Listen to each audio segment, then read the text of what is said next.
So I'm picking up where I left off about this being my 10th day camping after basically running away from an abusive household where I had 3 female housemates, one of whom owned the house and is 59 years old.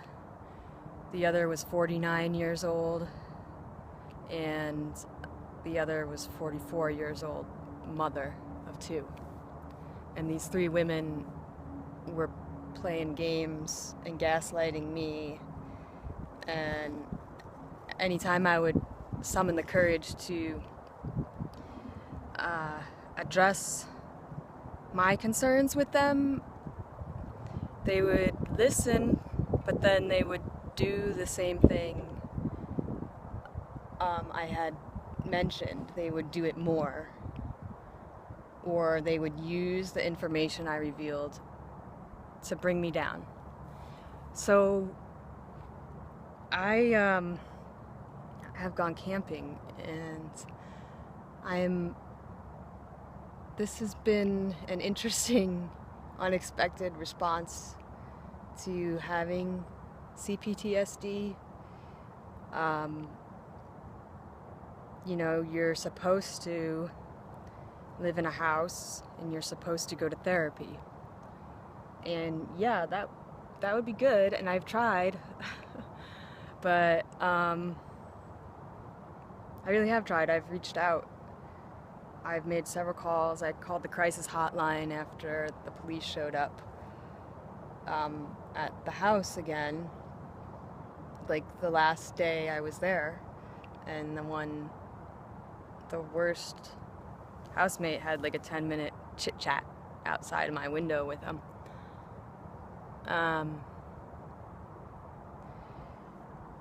Anyways, this has been working out pretty well for me, and the point I was making before was that running away camping, being, homeless on purpose is not necessarily an easy or correct choice for everybody. I was saying that I'm really well trained and prepared, and even after that, there's been some surprises, and it's draining. A bee just landed on me. And last night I didn't know where I was going to be sleeping, and it was getting dark. But I knew that this road was here, and it's National Forest Service, and you can camp for free in the National Forest. I can't believe I didn't know this sooner. You know how much money I could have saved? As you can hear, this site is really close to a road, and there's no privacy and a lot of sun.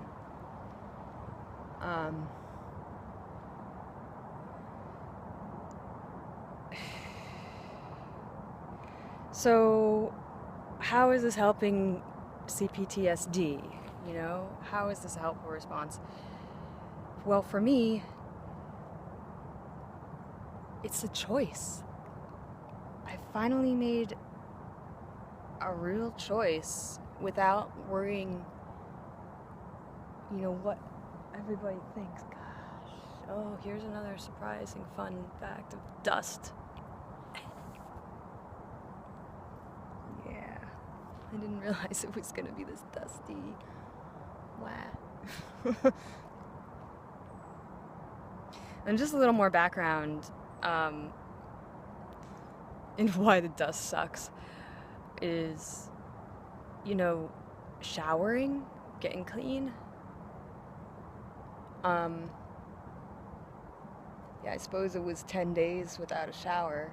My last campsite had a river, so I got to go swimming in the river a little bit, wading, and I had a washcloth to get myself clean. And that's, how that helps PMDD too.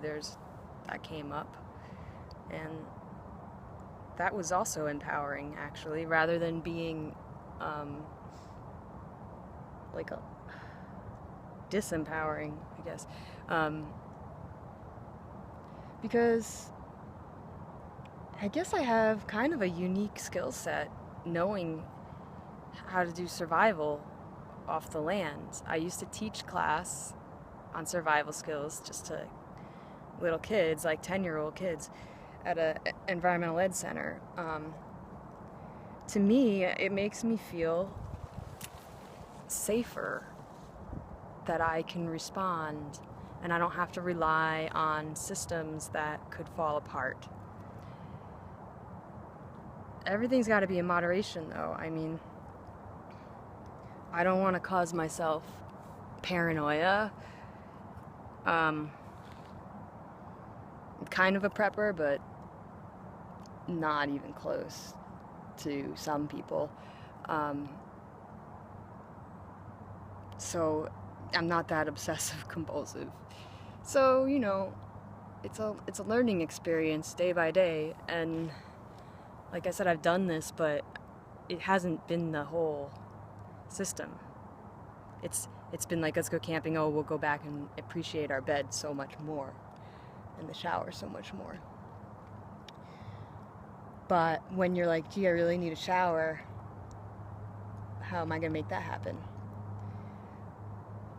I've been pleasantly surprised by the good ideas and the resilience I've come up with. So here's how it's like helping me cope with the CPTSD. I felt so down in the dumps and depressed and weak and powerless before, and now I'm impressed with myself for like using skills, using equipment I have, whether it's physical or mental or my body.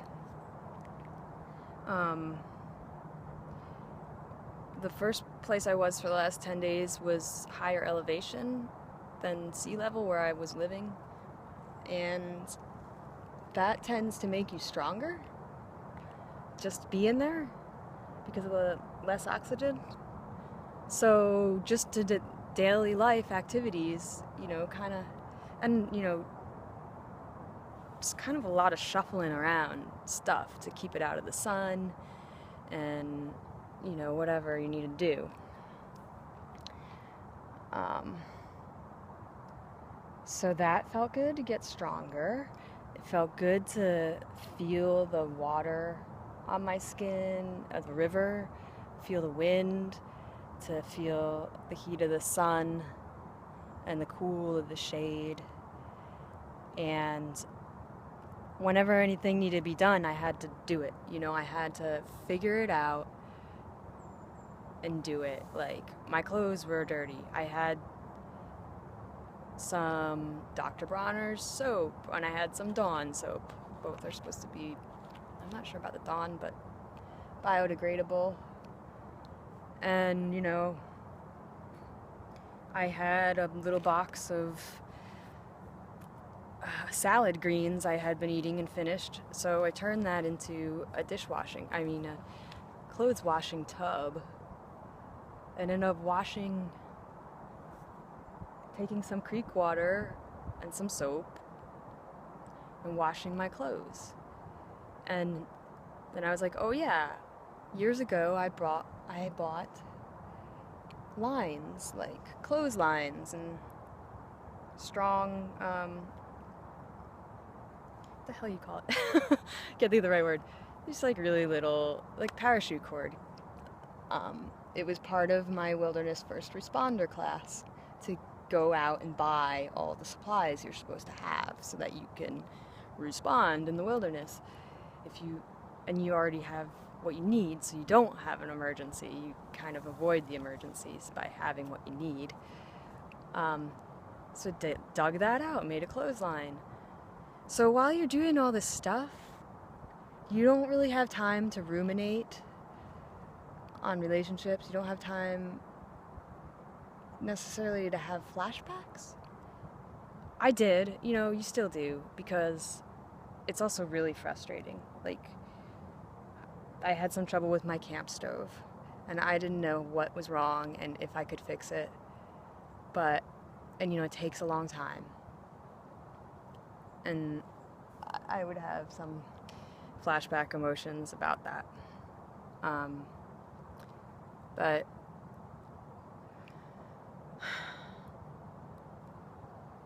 all those walls are down. All those walls from society, whether they're the four walls of my room or the house, or I can't fit in. It's like you totally fit in because you're human. Oh, shit. Just getting buggy. We all have the same needs. Everybody's got to eat. And if I'm cooking with like spices and gluten-free on one little burner, I'm doing pretty damn well. Let's see. Kitty? My kitty cat's doing really well. I'm so impressed. And like, I forced myself, I had a lot of junk left to organize, like bathroom stuff. So I just had like 3 bags of bathroom stuff, which is way more than you need for camping. So in my tent was like the walk-in closet of all these clothes and bathroom things I hadn't sorted. And, you know, I spent half a day in the tent, in the shade, you know, out of the hot sun, going through all my stuff. Like, hey, it's okay to spend some time on myself, on the things I need to do. That's what people will do in their homes. People who aren't in abusive relationships and people who don't have traumatic pasts. They just take the time to do what they need to do, and if it's, you know, sorting bobby pins, that's what it is. So I was like, wow, it was like honoring myself and my needs. That's what's been so cool about this. It's like, even like going to the bathroom, not holding it, you know, till later. It's really important connection to your body and your needs and attending to them. I think I'd like to write a book, maybe not a book, or maybe do a video series on how to camp and how to camp with your cat successfully. So like, even that's like inspiring. Something else I wanted to bring up was like how I figured out how to shower. Very important. I just yesterday got myself to Planet Fitness. I'm totally psyched. It's a really great gym, judgment-free zone, no lunks. You know, maybe they have an actual lunk alarm. You know, it's a little over the top, but and you know, I watched a lot of the show Biggest Loser, and I had to ask myself, why am I watching this show? Why am I watching this show? I've been like 15 pounds overweight for like a couple years once. My problem is being underweight. So why am I watching The Biggest Loser? I had to think about that. I'm still thinking about it. Obviously, I'm working through stuff. But I got my personal trainer certificate, and you know, I keep thinking like, wow, I'm smart enough to read books, but when it comes to actualizing it with the community, I shut down. But the physical need to shower was strong enough to push me past my whatever emotional fears. Even when I was tired, you know, drive with my cat in the car into a town, into a city, and, you know, get lost. I always get lost in this particular city. But to get, find myself again, find the place, make it there, go to Planet Fitness. It was $17.99 down payment. It was probably the best $17.99 I've ever spent. Now I have access to every Planet Fitness in the country and internationally. It's, there's going to be a monthly payment, but it'll be not that much.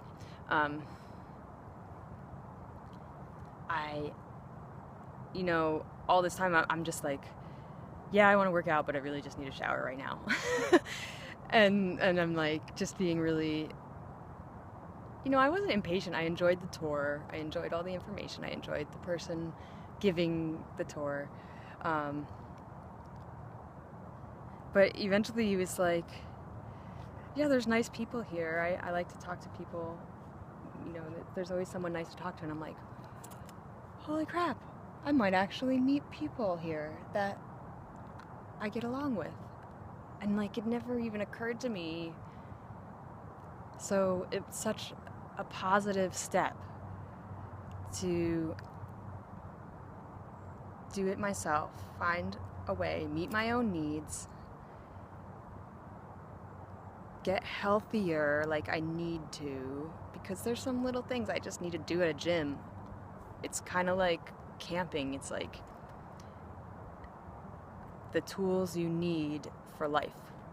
Like, I have some injuries I'm working through. I really need to focus specific muscles. And guess what? It would be a fantastic way to meet potential clients as a trainer. And I really support the judgment-free zone concept and the movement that The Biggest Loser has created. And, I just want to be a part of it. And I didn't really know how I wanted to be a part of anything. So getting away from that abusive household where I had supposedly the right tools to live, but, I was so intimidated in the kitchen by the other housemates. I'd have terrible indigestion constantly, and chest pain, and insomnia, or be woken up by them. So is it a little harder to cook outside when the wind is blowing on one burner? Yeah, but it's amazing how your brain can figure out the right sequence to succeed with that. And it's a beautiful country. It's so beautiful out. Couldn't ask for better weather or a more beautiful place to be. And, was sleeping in the back of the car on a couple of mats with a cat a little less comfortable than a big bed with more space where the cat isn't constantly waking me up? Yeah, maybe that's a little better, but I was already having insomnia and already being woken up by people I found dangerous. People I was